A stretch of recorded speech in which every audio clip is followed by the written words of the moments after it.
¿Qué tal? Muy buenas tardes, soy Florencia de Rodas y como cada semana recuperamos la memoria noticiosa de ECO, el primer sistema informativo de habla hispana del mundo. Y empezamos con la transmisión especial del 19 de junio de 1991 bajo la conducción de Abram Zabludovsky y Ana María Vargas. El presidente de Rusia, Boris Yeltsin, se reunía con congresistas de Estados Unidos para obtener el reconocimiento de la Federación Rusa. La Casa Blanca tenía un escándalo por el uso de vehículos oficiales. Las leyes contra el aborto se endurecían en Estados Unidos. Esta es la narración original.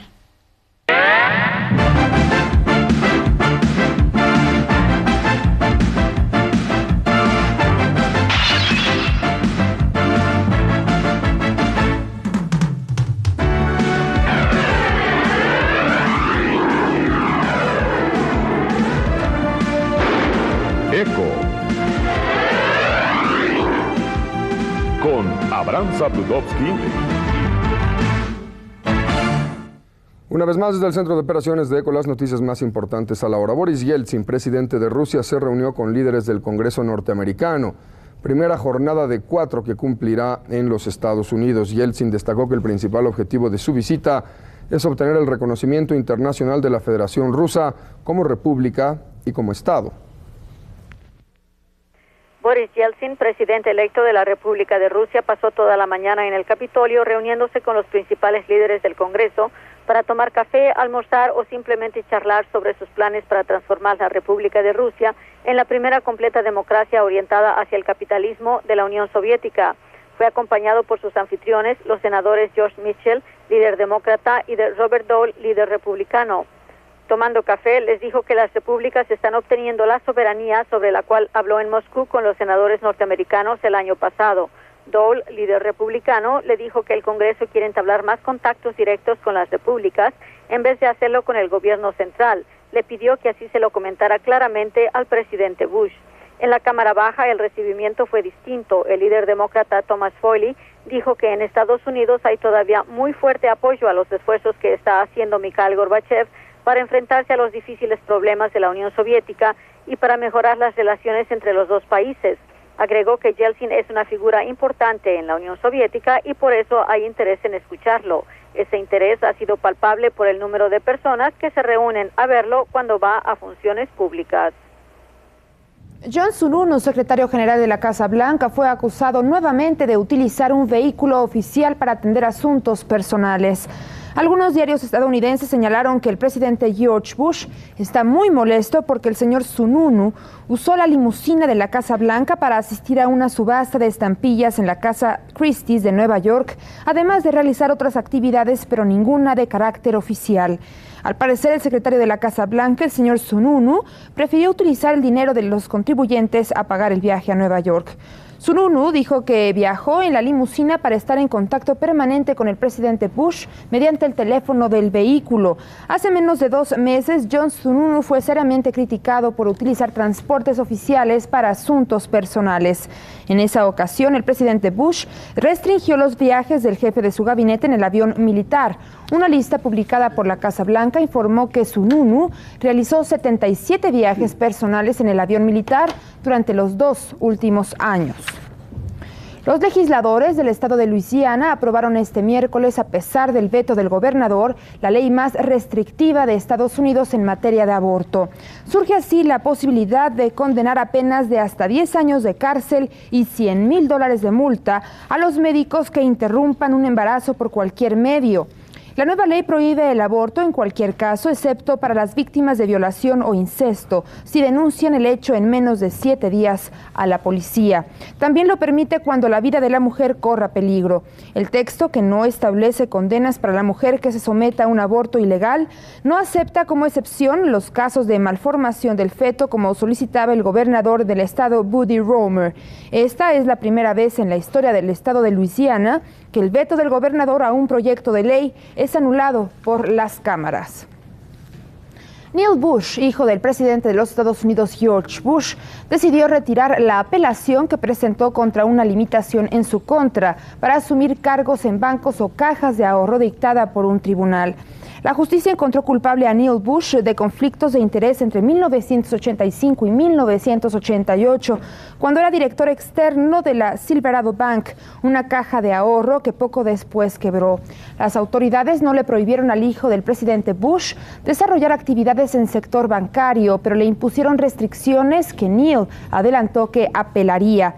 Sin embargo, el abogado de Bush declaró que Neil, su hijo, retiró su recurso después de que un tribunal aprobara un acuerdo que prevé el pago de $49.500.000 de parte de los exdirectivos de la Silverado a la agencia federal que asegura los depósitos bancarios. Patricio Aylwin, el presidente de Chile, visitó Antofagasta con el fin de constatar personalmente los daños causados por el alud de tierra y lodo que dejó más de 100 muertos y además coordinar in situ las labores de rescate y de auxilio a los damnificados. Una nevada inesperada con lluvias en un sitio del norte de Chile donde rara vez llueve provocó la corrida de las aguas que arrastraron a su paso lodo, piedras y desperdicios que provocaron desgarres de tierra, movimientos de tierra que sepultaron a decenas de personas. El presidente chileno Patricio Aylwin llegó en las últimas horas a Antofagasta para conocer de primera mano la magnitud de la catástrofe de esa ciudad, sepultada bajo una avalancha de lodo después de intensos aguaceros. El saldo preliminar del desastre natural es de 112 muertos, 1 millar de heridos y 30.000 damnificados. Antofagasta, 1.400 kilómetros al norte de la capital chilena, está en medio del desierto de Atacama, una región donde hacía 4 años no caía una gota de lluvia. Pero los aguaceros de los últimos días hicieron que se desplomaran grandes estanques de agua en una colina de las afueras de Antofagasta, convirtiéndose en una masa de lodo que enterró una tercera parte de esa ciudad de 200.000 habitantes. El gobierno chileno ha declarado zona de desastre la mayor parte del norte del país, donde han sido interrumpidos los servicios de agua, electricidad y gran parte de las carreteras están cortadas. En otra zona del norte chileno, también en pleno desierto, se han registrado intensas nevadas que han dejado más de medio metro de nieve acumulada. Al norte de ahí, en el Perú, por lo menos 70 personas han perdido la vida en las últimas 24 horas. 70 personas en solo 24 horas durante enfrentamientos armados y atentados terroristas, la guerra civil del Perú. Por lo menos 30 terroristas murieron durante un enfrentamiento con una patrulla del ejército en la región selvática de Sampintiari, provincia de Satipo, en el departamento de Junín. El oficial que comandaba la patrulla, Carlos García Mesa, murió en la acción. Otros 5 soldados resultaron heridos. El parte militar es sumamente escueto y resalta la valerosa acción del batallón antisubversivo. En tanto, en Lima, un ataque a la base naval del Callao ocasionó daños de poca consideración. La Marina de Guerra dijo que el atentado no causó desgracias personales. Por otro lado, en la Sierra Central del Perú, en la localidad de Huancayo, la policía detuvo a 4 subversivos, uno de ellos líder del movimiento revolucionario Tupac Amaru de esa zona. Simultáneamente, en la capital, la policía informó de la detención de otros 6 terroristas de alta peligrosidad, sorprendidos con explosivos al momento que un apagón tenía en tinieblas a Lima. Informes procedentes de Colombia dieron a conocer este miércoles las actividades de los integrantes de las milicias populares que concentran sus esfuerzos en dirigir una campaña contra narcotraficantes y distribuidores callejeros de drogas. Los reportes indicaron que los miembros de las milicias decidieron atacar con decisión a los capos de la droga, con el fin de evitar que los narcotraficantes sigan invadiendo el mercado local e internacional. Por otra parte, el gobierno colombiano informó que a pesar de haber sido prohibida la extradición de narcotraficantes colombianos, la lucha contra los carteles de la droga seguirá sin cuartel. Humberto de la Calle Lombana, ministro colombiano del Interior, afirmó que los narcotraficantes serán juzgados y castigados en el país. Subrayó que la no extradición no significa de ninguna manera impunidad y que Colombia no se convertirá en refugio de delincuentes. La policía española pone en marcha una serie de mecanismos para tratar de garantizar en la medida de lo posible la seguridad de millones de españoles que se mueven de un lado a otro de España y fuera de ella durante los meses del verano, las vacaciones del verano. Es particularmente importante en estos momentos en que ETA ha cumplido una de las rachas más sangrientas de su historia. El Ministerio del Interior ha presentado hoy la Operación Verano 91. Más de 4.000 miembros de las fuerzas de seguridad del Estado vigilarán por la tranquilidad de los ciudadanos y turistas que visitarán España durante el verano. Además, 6.000 guardias civiles van a permanecer en las carreteras españolas para reducir también los accidentes de tráfico que todos los veranos se saldan con gran cantidad de víctimas. El jefe de Seguridad Ciudadana, Félix Gallego, exponía hoy unas prevenciones, ya que es en la época estival cuando más atracos se producen en las casas particulares. Son recomendaciones de bastante sentido común, como pueda ser no abrir la puerta a personas desconocidas, controlar personas que no conocemos que vayan a hacer alguna reparación casera. Las grandes capitales del 92, Madrid, Barcelona y Sevilla, serán puntos prioritarios en esta vigilancia y, por supuesto, todas las playas españolas, principalmente por un tema fundamental, la lucha antiterrorista contra ETA y Grapo. A la organización terrorista vasca ETA le fue incautado en días pasados, con la desarticulación del Comando Barcelona, varios documentos en los que exponía que la banda terrorista quería atentar contra varias playas españolas. Esto alertó de una manera importante a las fuerzas de seguridad del Estado y también a parte de la opinión pública. De hecho, el turismo en lo que va de año ya ha descendido. Los diputados del Partido Socialista Obrero Español, el PSOE, partido en el poder en España, se oponen a que el Congreso tenga injerencia en las investigaciones sobre supuestas irregularidades o falta de transparencia en la mecánica de financiación de las campañas del PSOE. En menos de 7 años, el Partido Socialista se ha vuelto inmerso en 3 grandes casos de corrupción. Primero fue el caso Flick. Cuando ya se había olvidado, aparece Juan Guerra y la utilización indebida de un despacho oficial en Sevilla para negocios particulares. Ahora el caso Filesa, empresas que desviaban partes de sus fondos para sufragar al Partido Socialista. Tema grave, mucho teniendo en cuenta que Eduardo Martín Tobal, presidente del Grupo Parlamentario Socialista, ha declarado que Felipe González conoce el sistema de financiación del PSOE.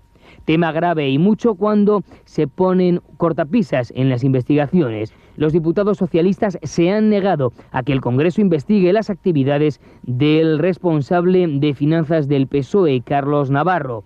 Además, el chileno Carlos Van Sauven, que destapó las irregularidades de financiación del Partido Socialista, ha sido objeto de chantajes y amenazas, según ha manifestado el propio Van Sauven. En muchos países de la Comunidad Económica Europea, escándalos como este han dado lugar a que hayan dimitido gran parte de sus dirigentes. Sin embargo, en este país la palabra dimisión no existe. Es más una entelequia que una palabra real. Aquí, en este país, sobre todo en la clase política, se utiliza mucho ese refrán que dice que le echen la culpa al empedrado. Este miércoles se le celebró en La Haya, Holanda, el 5º aniversario de la fundación del programa Eureka. Con motivo de la conmemoración se llevará a cabo una reunión ministerial donde será presentado el proyecto del primer superpetrolero ecológico europeo denominado E3. En el diseño y la construcción del buque, que tendrá unas 280.000 toneladas de peso y capacidad para 2 millones de barriles, participarán Alemania, España, Francia e Italia. Los expertos en construcción de los países constructores incorporarán las últimas innovaciones tecnológicas en ingeniería naval con el fin de disminuir a 0 las posibilidades de contaminación ambiental. Los principales objetivos del nuevo proyecto son lograr que el petrolero E3 sea ecológico, económico y europeo. Suiza se prepara para marcar el aniversario de los 700 años de que se integró como la Confederación Helvética. El 1 de agosto, Día Nacional de Suiza, tiene un significado especial este año en que el país celebra su 7º centenario. Fue en efecto el 1 de agosto de 1291 cuando los 3 cantones de la Suiza central, los de Uri, Schwyz y Unterwalden, se juraron una alianza eterna. Hoy, 700 años después, Suiza es un próspero estado federal de 26 cantones. País de pastores y campesinos, sin materias primas ni acceso directo al mar, Suiza ha vivido momentos tenebrosos en su historia, de luchas con sus grandes vecinos, de enemistades internas épocas de miseria incluso. Pero en los últimos 150 años, Suiza ha experimentado una profunda transformación hasta convertirse en uno de los países más ricos del planeta. La legendaria exactitud del héroe nacional, Guillermo Tell, es solo uno de los valores tradicionales de los suizos. Su rebeldía contra el tirano, su lucha por la libertad y la independencia, su responsabilidad han marcado estos 700 años de democracia directa del país. En este 7º centenario, los suizos están sufriendo una crisis de identidad. La neutralidad, el ejército, su adhesión a las Naciones Unidas o no, su entrada o no en la Europa comunitaria son objeto de grandes polémicas.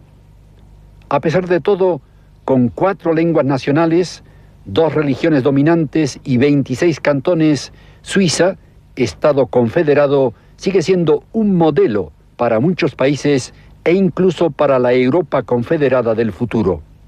Y sus 700 años de vida le dan motivos y argumentos suficientes a los suizos para mirar con confianza al futuro. La primera sesión de la Conferencia de Seguridad y Cooperación en Europa reflejó en Berlín discrepancias referentes a la futura solución de conflictos en Europa.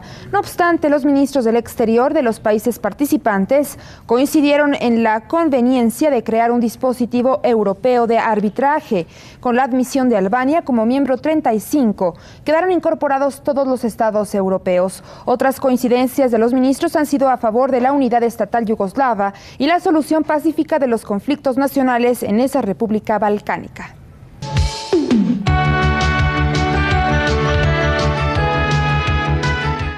Eso fue lo que ocurrió en 1991 y ese es el documento histórico de ECO. Y a más de 33 años, la vicepresidenta y candidata demócrata a la presidencia de Estados Unidos, Kamala Harris, hizo oficial el martes la elección de gobernador de Minnesota, Tim Walz, como compañero de fórmula. Harris destacó que el actual gobernador de Minnesota será un defensor de la clase media y las familias trabajadoras. Como gobernador, entrenador, maestro y veterano, ha entregado resultados para familias trabajadoras como la suya, así lo aseguró Harris. I set out to find a partner who can help build this brighter future.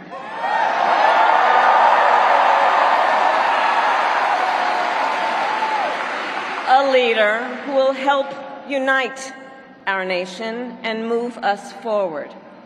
A fighter for the middle class.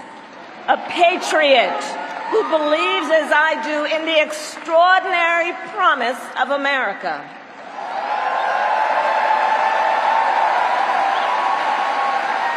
A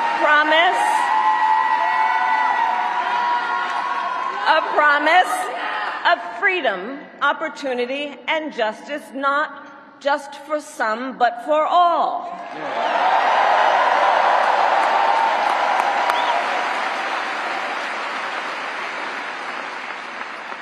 So, Pennsylvania, I'm here today because I found such a leader.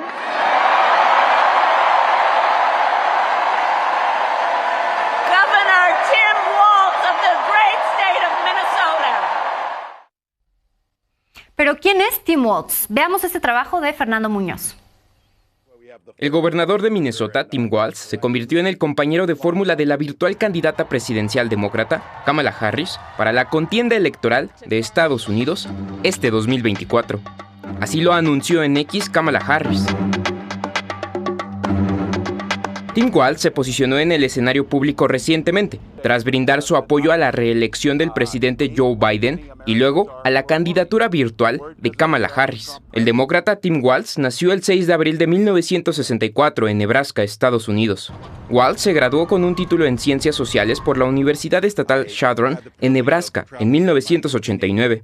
Tras completar sus estudios y pasar un año fuera del país, se enlistó a tiempo completo en la Guardia Nacional del Ejército estadounidense, para posteriormente aceptar un puesto como profesor y entrenador de fútbol americano en una escuela estatal.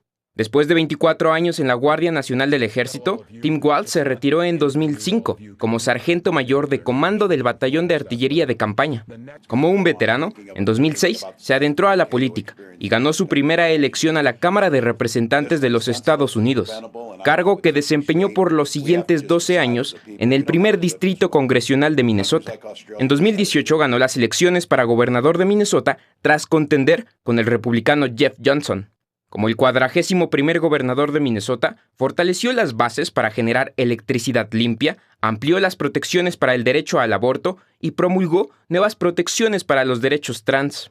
En 2022 fue reelegido para un segundo mandato al frente de Minnesota. Su gobierno se ha destacado por la aprobación de nuevas leyes progresistas. Ahora, Tim Walz, con 60 años, se convierte en el complemento de la campaña de Kamala Harris para enfrentar al republicano Donald Trump y a su compañero de fórmula, J.D. Vance, por la presidencia de Estados Unidos. Tim Walz dice estar dispuesto para enfrentar el reto. Fernando Muñoz, Noticias N+.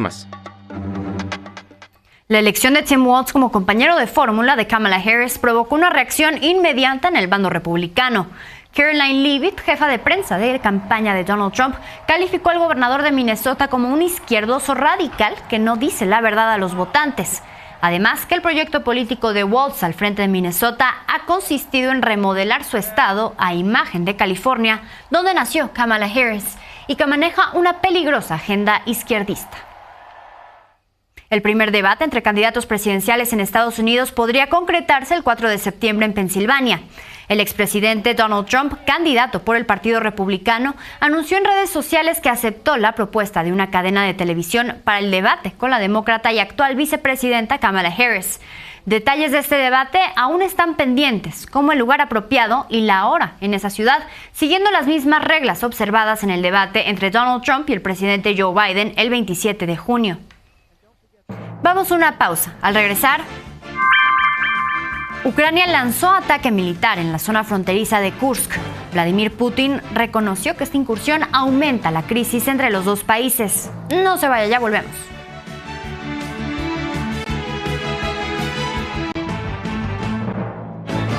Estamos de regreso y Ucrania anunció la evacuación obligatoria de miles de personas en la zona fronteriza ubicada frente a la región rusa de Kursk, donde se lanzó una incursión terrestre. El presidente de Ucrania, Volodymyr Zelensky, especificó que el retiro abarca la población de 5 comunidades en el distrito de Sumy, aproximadamente 20,000 personas, según la estimación del viernes. Posteriormente, Ucrania atacó una base aérea militar rusa con drones en la región de Lipetsk. El presidente de Rusia, Vladimir Putin, acusó el miércoles a Ucrania de una provocación a gran escala al realizar una incursión fronteriza en la región de Kursk y ordenó el despliegue de más tropas. Событий в Курской области, как известно, киевский режим предпринял очередную масштабную провокацию, ведет неизбирательную стрельбу из разных видов оружия, в том числе ракетного, по гражданским зданиям, жилым домам, машинам скорой помощи. En Medio Oriente, el ministro de Defensa israelí, Yoav Gallant, insistió en que su país está preparado tanto para una rápida respuesta como para un ataque, y avisó a sus enemigos que si atacan pagarán un alto precio. Gallant visitó una unidad militar especializada en tecnología, donde se le presentaron nuevos tipos de armas utilizados en la guerra en Gaza. Ahí expresó que Israel está lista para defenderse de la muerte del líder de Hamas, Ismail Haniyeh. Israel se encuentra en máxima alerta a la espera de un posible ataque de Irán o de Hezbollah, al tiempo que ha bombardeado zonas con la presencia de Hezbollah en suelo libanés, con un saldo de 586 muertos.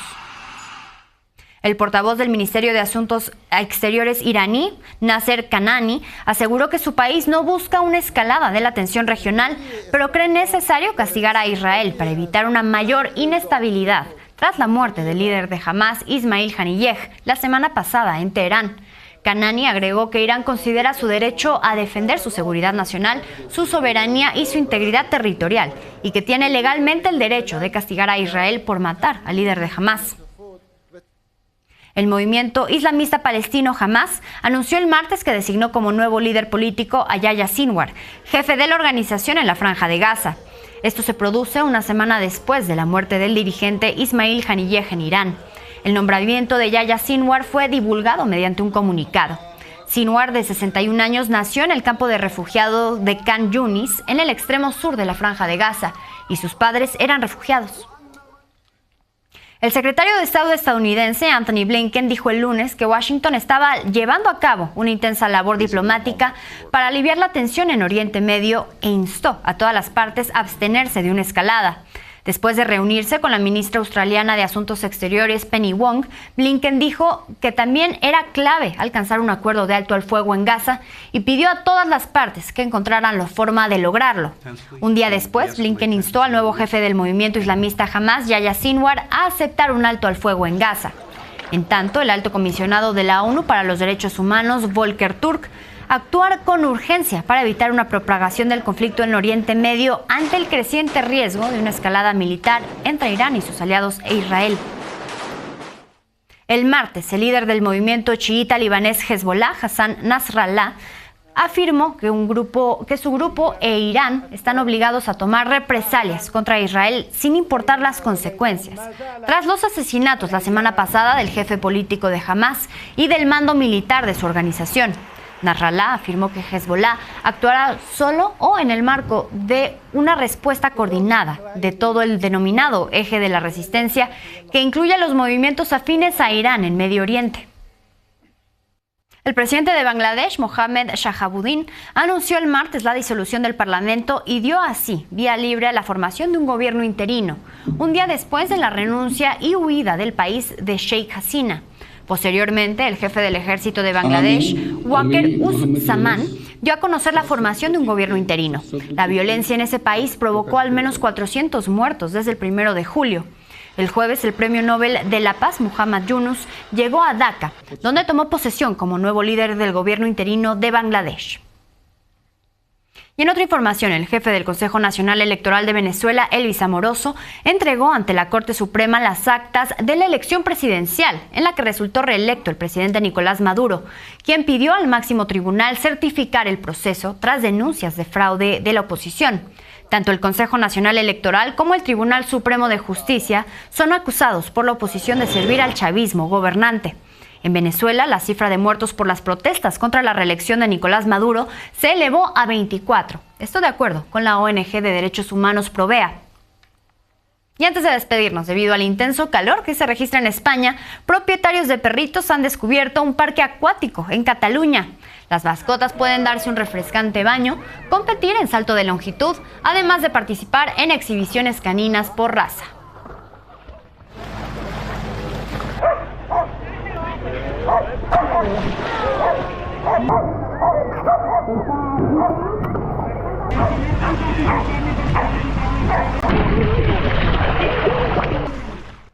Hasta aquí, una emisión más del Archivo Histórico de ECO y de la actualidad de las noticias internacionales. Soy Florencia de Rodas y los espero la próxima semana.